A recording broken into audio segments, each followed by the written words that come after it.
So on Sunday, October 9th, we began a new series in October called Into the Neighborhood, where we're looking at a possible ecclesiology, a possible way of being the church that flips it around and places a real focus on neighbors groups as central. And so we wanted to present this as one possible way forward. Not that it's already decided, but for conversation and for food for thought and for consideration. But on that particular Sunday, our audio recording failed. We had some technical difficulties. We wanted to re-record it and make it accessible for those who missed it or those who maybe wanted to digest it a bit further. So, for the first 25 years of my life, the idea of neighborhood was unimportant, or maybe less important. I certainly didn't notice the role that neighborhood or place played in my life. Sure, it would be nice to live in an affordable neighborhood or one with a low level of crime or one with nice amenities, but these were all tertiary or maybe secondary to more pressing matters in life. And so my own journey over these last 13 years has been a recognition, a realization of just how important place and neighborhood actually are, and some of the challenges that we experience as individuals and as a church. The first is that rootedness is this incredibly vital and yet nearly impossible value when we live in a hypermobile society that often lives above place. What I mean by above place is that we are not limited by our place. We can drive anywhere we want. We can order something from anywhere in the world and have it delivered to us. We can eat food that is not in season in our climate. We transcend place more easily than any other previous civilization before us. But rootedness, though, requires a willingness to lay down roots, to stay even when it's difficult, to limit ourselves to a particular place, to commit even when it's hard, to navigate change and conflict, because when we live in close proximity with people, we will experience conflict. We will experience the kind of rub when we disagree. And so this means that rootedness requires of us to love people and to be loved by people who don't always think or agree with us. The second thing is what author and missiologist Stuart Murray Williams, he's a UK author, he once said that, and this is kind of a generalization, he said that those who live in poverty tend to live in and depend on neighborhoods, while those who live in affluence tend to live in and depend on networks. Neighborhoods, networks. We may consider the role of city infrastructure in this, that where those who live in a relative poverty need to live in the core, in urban dense environments where transit supports exist, where the city is walkable, where there are amenities like parks and schools and grocery stores all nearby. While those who live in affluence tend to gravitate towards more safety. You know, when you have young kids, you maybe move out of an urban dense environment into maybe more of a suburb or a suburban community because there's relative safety there.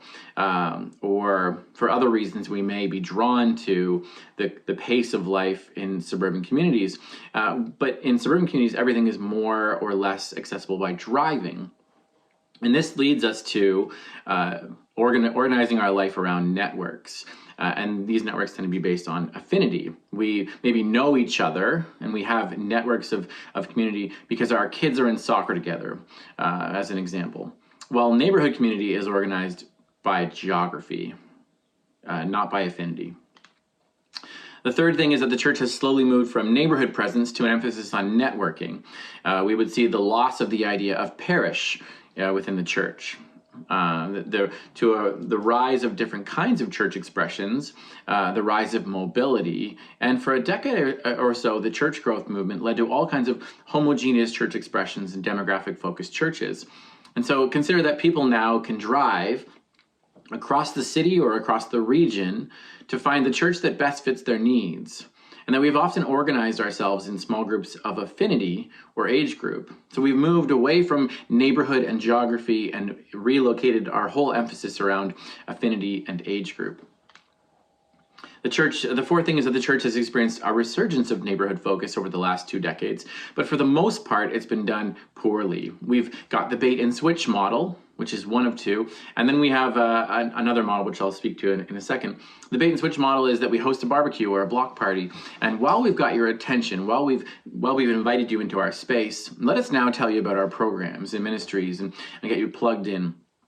And that's one sort of model that the church has used. And it's often the motivation, there's always a hidden motivation that people feel is disingenuous, and it doesn't leave people feeling very good about the event they attended. An ulterior motive surfaces. The second thing is the strategic demographic church plan. Someone at a higher denominational level does some census data or some data analysis and determines that this particular neighborhood needs a church. And so they parachute in, they send somebody in to the neighborhood. They offer a needs assessment to the neighborhood. Hey, you're broken, you need Jesus. And they don't actually know the people in the neighborhood or are embodied there. And so it's a fractured model as well. It feels wrong as well. The fifth observation here about place and neighborhood is that the church is a gathered model. It tends to be a Sunday-centric model. We've built this thing upon a foundation of a religious culture. But this religious culture has been in decline for a while now.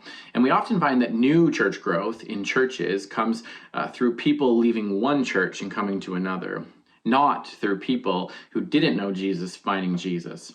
But we still operate based on the idea that if we build it, the church, its programs, our Sunday service, that people will come, but guess what? They aren't, and they won't. And I think deep down inside, we actually know this. So that's kind of bleak. I've been kind of bleak lately, and I'm sorry about that. But what I'm hoping to do is cast the idea that there is a better way. There's got to be a better way. And so what we're proposing is, what if neighbors groups and a neighborhood geographic approach is actually the better way forward? So this week, the 16th and then the 30th, we'll be sitting with this conversation, asking questions, wrestling with some of these ideas, pondering if our focus needs to shift from Sunday mornings as the center of who we are to rooting our collective identity as a church in neighbors groups. And I want to give a shout out to Melissa Burke and Devin Wagler for collaborating and co-conspiring on some of the themes of this 3-week conversation. So the first question we should ask is, well, who is my neighbor? And we encounter these words in a story in Luke 10. But before we get there, all throughout the chapter of Luke 10, Jesus is showing his disciples the importance of showing up, of being present to people. First in the story of the sending out of the 72 out into various places. It's a spreading out, go in twos out to all these different municipalities and localities. Bring nothing but yourselves, stay if they'll have you, eat with these people, heal the sick that are there, not in any maybe miraculous way, but often in ordinary, mundane ways. Be a people of hospitality and care, extend peace to them. And then the story tells us that they come back, they return, they give thanks, they reflect on what they'd seen and heard and were witness to. And this little experience of simply being with people was revolutionizing their approach. Jesus says to them, hey, blessed are the eyes that see the things that you saw. For I tell you that many prophets and kings wanted to see these things, but didn't see them, to hear these things, but didn't hear them. And then there's this interaction a little later on in the chapter in Luke 10 between Jesus and a legal expert. And the legal expert asks Jesus, what must I do to inherit eternal life? And Jesus flips the question back on him by saying, hey, well, what is written? How do you read it? And the legal expert answers well and wisely. He pulls from Deuteronomy 6, which is the Shema, this famous verse, famous idea from Deuteronomy that the Israelites would have been foundational for them, a hinge verse. Love the Lord your God with all your heart, soul, strength, and mind. And from Leviticus 19, which says, love your neighbor as yourself. And so Jesus commends this answer. He tells the legal expert, you've answered well. But then the lawyer, the legal expert, pushes the conversation forward. He's seeking to justify himself. He says, well, who is my neighbor? And maybe he's seeking for a loophole here. Maybe he's looking for some clarity. But it's an interesting question for Jesus, and it's an interesting question for us as well. As we live lives that are so easily above place and very much rooted in a kind of independence, what role Do these people who live near us even play? Do we need them? Do we see them? Do we even know their names? Who is my neighbor? Jesus responds by telling the story of the Good Samaritan. It says this: Jesus took up the question, and he said, a man was going down from Jerusalem to Jericho, and he fell into the hands of robbers. They stripped him, they beat him, and fled, leaving him half dead. A priest happened to be going down that road. When he saw him, he passed by on the other side. In the same way, a Levite, when he arrived at the place and saw him, passed by on the other side.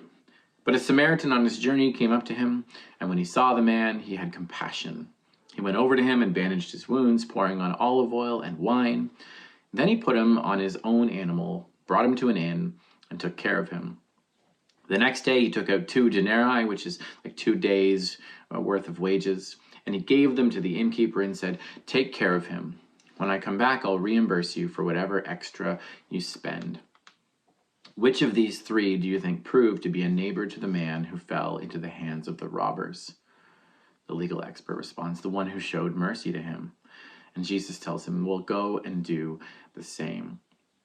So this is quite likely a familiar story. The language of Good Samaritans has been carried forward into our culture, and we even have a Good Samaritan Act that gives us an out for helping people in need, but it also protects us legally if you do decide to offer first aid and like something goes wrong, you're protected by the Good Samaritan Act because you offered with good intent. The story is a kind of a parable. It's pretty straightforward at first. A man finds himself in trouble. He's beat up, he's stripped down, he's left for dead. The priest and the Levite, 2 prominent religious figures, avoid him, passing over to the other side of the road. And for a variety of reasons, they do this. Maybe they justified not going near him, religious rules about blood and ritual purity, and they didn't want to defile themselves. And so they give themselves a loophole out for helping him. And then, of course, we have the Samaritan, the one who is often ridiculed by these other 2 religious characters, becomes the hero of the story as he acts with compassion, as he moves toward this person in need. Then Jesus asks the hanging question: who was a neighbor? And this legal expert, who was maybe seeking to justify himself or perhaps looks for a loophole, is confronted with something very concrete. To be a neighbor is to show mercy and to act with compassion when you encounter somebody in need. There's a book called The Art of Neighboring, and it's a kind of a primer on the importance of getting back to being a neighbor and being present in your neighborhood. And this book suggests that the idea of neighboring isn't just wrapped up in mercy and compassion, but also the use of the language of neighbor should suggest to us something about geography and proximity. And for the ancient world, this would be a no-brainer. Most of Jesus' ministry is focused in neighborhoods, in villages, in towns. The whole of their society was wrapped up in a hyper-local understanding. I think about my own context. I live a couple hours away on a bit of a hobby farm in the middle of nowhere. And you might think, well, who's this guy who doesn't live in a neighborhood talking about neighbors and neighboring? And I would say, well, my own experiences in Windsor, which were very much hyper-local and neighborhood focused, have taught me a lot. But also intrinsic to rural communities is this idea of neighboring. We actually need each other. You don't have to teach this because it's very much part of the DNA and makeup of living in a community like this. Everyone knows everyone around. Everyone knows their names, the names of their houses, who lived there before. And if you need something like a cup of sugar, you can't just drive over to a grocery store because a grocery store is actually quite far away. You go to your neighbor. And so there's, within the fabric of rural communities, there's actually this value of neighboring that's already there. But for us who live in maybe urban settings, maybe it's actually something that we've lost. We've lost the plot. And neighbor has come to mean anyone and no one. And so in their book, Jay and Dan suggest that the problem, however, is that when we aim for everything, we hit nothing. So when we insist we're neighbors with everybody, often we end up being neighbors with nobody. That's our human nature. We become like the lawyer looking for a loophole. And so I wonder, what if we took seriously the idea that our neighbors are both the people we encounter who need mercy and compassion and the physical, literal neighbors who we live nearby? What if those things overlapped, kind of like a Venn diagram, and that neighboring is precisely the intersecting point? The people who are our physical, literal neighbors who are in need of mercy and compassion. And if our impulse is to cross away from the other side of the road, to not get involved in people's problems, the story of the Good Samaritan shows us actually that the good neighbor steps in, enters into their story. When we were living in downtown Windsor as part of the Downtown Windsor Community Collaborative, the DWCC, we lived in a parish. It was very much by design. All of us as a community lived within a 4 square kilometer radius. And part of what we were trying to do was live, work, play, and pray within the parish, to do as much life as possible within these geographical boundaries. And we would see and interact with the same kinds of people over and over and over and over again. We would actually tangibly learn to love and walk alongside our neighbors. And one of the things we do is we'd play this game with, I play this game with my kids, where, you know, we'd be walking to the local park, and on our way home we'd say, okay, that street, who do we know on that street? And they'd start spouting off, you know, oh, we know this person, oh, we know that person, and we know this person and their dog, the dog's name is this. And what I, you know, over the course of 4.5, 5 years of living in downtown Windsor, we as a family knew many, many, many of our neighbors. And this was a reminder, first of all, of who our neighbors are, who is my neighbor, but also what it means to be rooted in place. One of the challenges we experience when it comes to neighboring, especially when we talk about neighbors groups, is that beneath this idea of neighboring is a set of cultural, social values. We tend to live our lives on the poles here, either in the context of dependence or independence. And dependence, when it's unhealthy, turns to kind of codependence. I'd like to suggest that somewhere in the middle is this biblical idea of interdependence. So we think about the body metaphor. We're all members of one body. Each of us has a role to play. There's interdependent language here. When we consider an idea like hospitality, we might see that there are 2 ditches to this road. First, if we are unwilling or unable to offer hospitality to others, that's one ditch, where we maybe lack the means or the motivation to help people. The other ditch is if we are unwilling or unable to receive the hospitality of others, maybe because we won't let our guard down, or won't let people know how they can help us, or show our own weakness or our own vulnerability. Maybe we have too much pride or too much independence to let others help us. And so part of the movement that we need is actually to move from these 2 ditches toward interdependence. If we move from independence to interdependence, it's a shift from self-centered to others-centered. On the flip side, and when we're moving from dependence to interdependence, it is to validate and recognize my own gifts, my own value, my own contributions to community. Church, unfortunately, often lands in this category. We become dependent on church. Church becomes a spectacle on the stage. We tend to minimize our own contributions or gifts or value. We become dependent on the sage, on the stage to tell us what to think, how to act, what to believe. If we consider the idea of care, the shift here is from being self-sufficient to letting down our guard and allowing others to help us, which is a kind of vulnerable thing and a place to be. On the other side, maybe this one is a bit easier for us. We also need to be able to offer care to others, and maybe we do this with greater ease and greater willingness to care for others because it requires something different from us.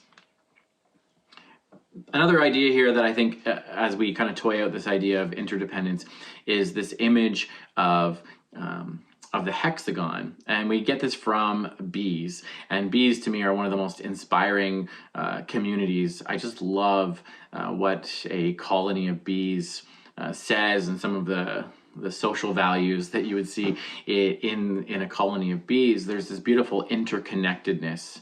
that you see. And so when a colony of bees is working on their hive, they build these honeycomb cells against each other that actually the cell walls, no single honeycomb cell can stand on its own. They're all built against each other as a kind of interconnected and interdependent structure. And if I was to push this a little further and kind of play with it a bit, this image, what if we factored people into this? What if we said this image of interconnectedness, of a mosaic of honeycomb hexagons? What if I'm called and invited into care for the 6 people around me, and those same 6 people around me are invited into and called to care for me? Wouldn't that be kind of a beautiful picture of community and care and interconnected and interdependent love for one another? It's a beautiful picture to me anyway, even if it's maybe more abstract and hopeful than it is realistic. Let's push a little deeper. There's another idea here that I'd love to get to, and that is this book by Paul Bourne, who is a Kitchener-Waterloo native who worked for the Tamarack. He was the former president of the Tamarack Institute located in Kitchener-Waterloo. And he wrote a book back in 2016 called Deepening Community, which I think actually is more pertinent now than it was even then, because it talks about finding community in the midst of chaotic times. So the main emphasis of his book is about moving toward deeper and more meaningful community expressions over and against shallow and fear-based community expressions. Shallow community often comes at a low cost and requires very little from us, but it also offers us very little. And fear-based community is often more common in our polarized landscape. It's based on it's rooted in the language of us and them. So in this first slide, Paul gets us to consider the frequency of our relationships. How often we see each other is part of this whole shallow, fear-based, deep idea. In shallow community, we're friends who see each other infrequently. We might not even consider ourselves friends. We might be more acquaintances or sometimes even strangers, familiar at best. In deep communities, we are people who spend repeated, frequent time together. There's a frequency of life that I think is more intensive and more than just once a week on a Sunday morning. Maybe you've heard it said before of people that are just looking for a community as they move from place to place. And I've been guilty of saying that. Hey, I'm just looking for a community. I'm looking for a place that feels like community. But someone wiser than me once said, hey, you want me to tell you, or you tell me you want community. Here's how you're going to find it. Stay here for 10 years and you'll find community. That something about frequency and rootedness matters when it comes to deepening our community. There's more. He goes on, and when he's talking about the fabric of community care, Paul Bourne says this. He says the notion of a shallow community is that you need to take care of yourself. You need to rely on yourself for care, because you can't really rely on other people. But a deep community, how this changes is that you begin to let your guard down. You be willing to be vulnerable. You let others take care of you, and you'll find family-like community that takes care of you. But it's not easy. It takes a willingness to show others your wounds and your weakness. The next one talks about moving from care to connection and belonging, where a shallow community reflects loneliness. A deep community shows that repeated acts of mutual care for one another are how we form meaningful connection and a deeper sense of belonging. Finally, this last slide speaks to the cost. For a shallow community, there is actually very little cost or no cost. There's little requirement for us, but a deeper community comes at a cost to us, because it won't always be easy to care for one another, to embrace conflict in relationship, to stay when it's tough. It's going to come at a bit more of a price for us, but we're going to find so much more meaning and fulfillment in deep community. The last thing I want to pull forward is this idea of scale and belonging. I think scale is really important if we consider the role of neighbors groups in the future of elevation. In his book, The Search to Belong, Joseph Myers speaks of 4 relational spaces that contribute to our sense of belonging: public, social, personal, and private. Public spaces are like being lost in a crowd. You might know some people, but you might not know everyone. Social spaces are like summer barbecues, where you maybe know a lot of people, but you may not know them super well. Personal spaces are like dinner with good friends, where you can talk honestly about your life, and chances are you're going to know everybody there. And private spaces tend to be with 1 or 2 people, where you share the personal and the cry of your life. And so you can see from public to private, there's a spectrum. There's movement from low intimacy and low trust to high intimacy and high trust. We might plot our gatherings as a church on the spectrum here, and I'd suggest that our Sunday gathering is somewhere between a public and a social space. And perhaps our neighbors groups are a bit more intimate and with a bit more trust, and they're somewhere between a social and a personal space. And in Windsor, in our community, we would often have woven in trios or groups of 3 who were more intentional about discipleship, and they would be more between a personal and a private space. Joseph Myers writes, "In our time, people have a hunger for a significant median space. This may arise from the recent history of minimizing the importance of these relationships. Median spaces are the spaces that include our social and personal connections." There's a longing here, especially, I would say, in this sort of post-COVID reality, where we would have lost some of these more personal spaces. There's a longing for this median space that bridges between a social and a personal space. All of these spaces of belonging are needed. Each is vital in our moving from shallow community to deeper community. And I wonder if building out and investing in neighbors groups will help us in an effort to cultivate that kind of deep community we're looking for together. Next week, we're going to build on some of these ideas, but as we wrap up, here's a quote from Paul Bourne. He says, "Reciprocity and trust have a wonderful effect. Helping or reaching out to help one another becomes as natural as breathing. We take care of one another not only because it is the right thing to do, and not only because people will help us if we help them, but primarily because the bond of love that has grown between us moves us to do so. Mutual acts of caring that happen often forge a sense of belonging. When we feel we belong, we feel safe and fulfilled. When we feel safe and fulfilled, we can dare to develop hope and common purpose. We have the strength to overcome together almost any challenge that comes our way." I don't know about you, but that seems like the kind of community I want to be a part of, where we have reciprocity and trust that build together in a frequency of relationships and care for one another that leads to a sense of safety and fulfillment. And from that, we dare to hope together and find common purpose, and we can overcome anything that comes our way. So questions for you to think about are, who is my neighbor? Who's your neighbor? Both the people geographically closest to you and the people that you care for and are cared for by. What if the community that we're longing for is actually closer and more accessible than we know? What if we're on the cusp of that already and we've been moving toward it already?